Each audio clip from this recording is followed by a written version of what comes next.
Coucou tout le monde, j'espère que vous allez bien. Aujourd'hui on se retrouve dans une nouvelle vidéo pour vous montrer comment est-ce que je réalise mes petits milkshakes kawaii. Je vous laisse tout de suite avec la vidéo. Pour faire le gobelet, vous allez prendre une couleur de pâte que vous avez fait une boule avec et vous allez faire un colombin que vous allez faire plus fin vers la fin du gobelet et un peu plus haut vers le début. Je sais pas si vous voyez ce que je veux dire, de toute façon je pense que les images elles parlent d'elles-mêmes. C'est très simple à réaliser, il suffit juste de regarder comment je fais, c'est très simple. Pour garder ce côté vraiment bien plat, je l'aplatis en fait sur ma plaque de verre. Si vous n'avez pas de plaque de verre, prenez une plaque de carrelage. Et là je continue de le rouler pour avoir quelque chose d'assez parfait en fait. Il faut que ce soit assez parfait parce que quand vous allez le poser en fait, faut que ça tienne en fait. Voilà, c'est ça qu'il faut faire.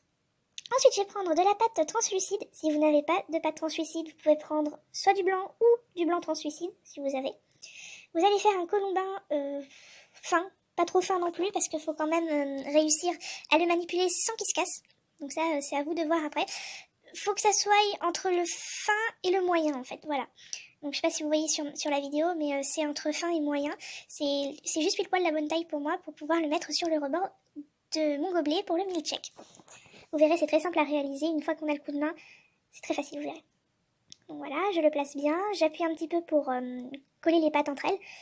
Et après, je vais venir souder, on va dire, la pâte translucide avec l'autre pâte translucide.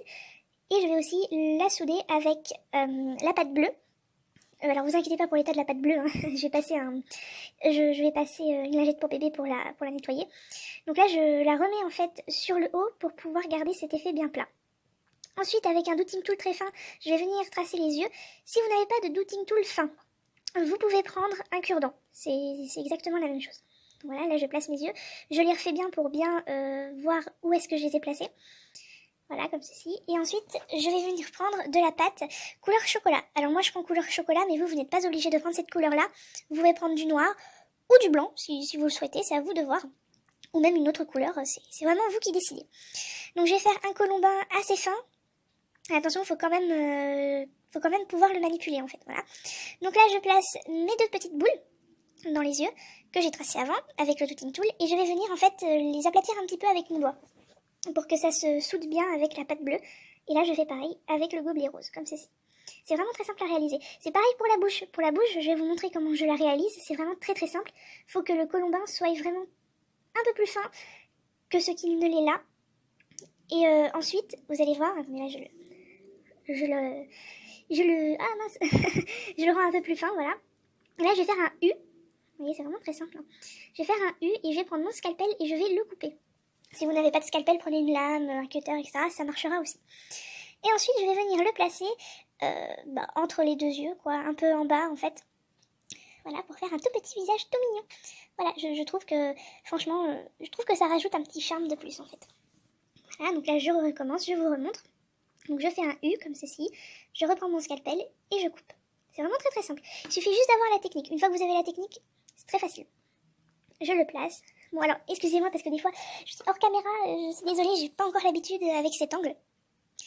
Comme ceci. Et une fois que c'est fait, je vais passer au blush. Alors le blush, vous n'êtes pas obligé d'en mettre. Moi j'en mets pour avoir ce petit côté mignon. Je vais venir le gratter avec mon scalpel. Et je vais venir prendre un petit pinceau. Alors ce pinceau, le pinceau que je vais vous montrer, c'est un pinceau basique que j'ai coupé en fait. J'ai coupé les poils pour que ce fasse un peu plus rond en fait. Pour pouvoir bien mettre le blush. Voilà. C'est vraiment très simple comme technique. Je prends du pastel. Oula, là, vous avez vu, j'ai fait tomber. Vous inquiétez pas, je vais rattraper le coup.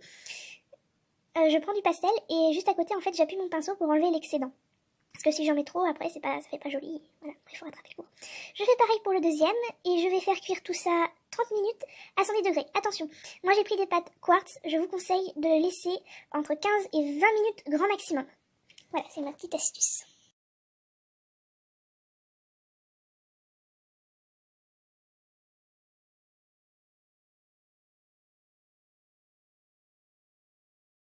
Après cuisson, voici ce que ça donne.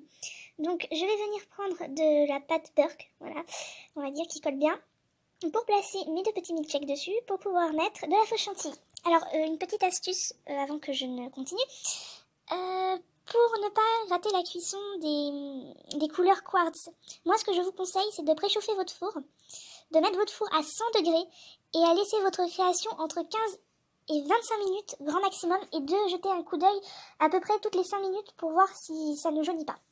Voilà. Donc là, j'applique ma petite chantilly comme ceci. Oui, hop. Alors, pour celle-ci, j'ai eu un petit problème, parce que ça fait un ploc, voilà.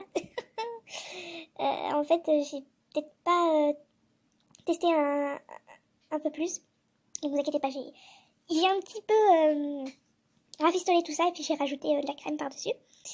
Et là, c'est au choix. Vous pouvez mettre ce que vous souhaitez. Donc là, je vais mettre des pitons, pour pouvoir les mettre en charms, mais vous, si vous voulez les monter en collier, il n'y a pas de souci. Voilà, donc je les place comme ceci dans la chantilly.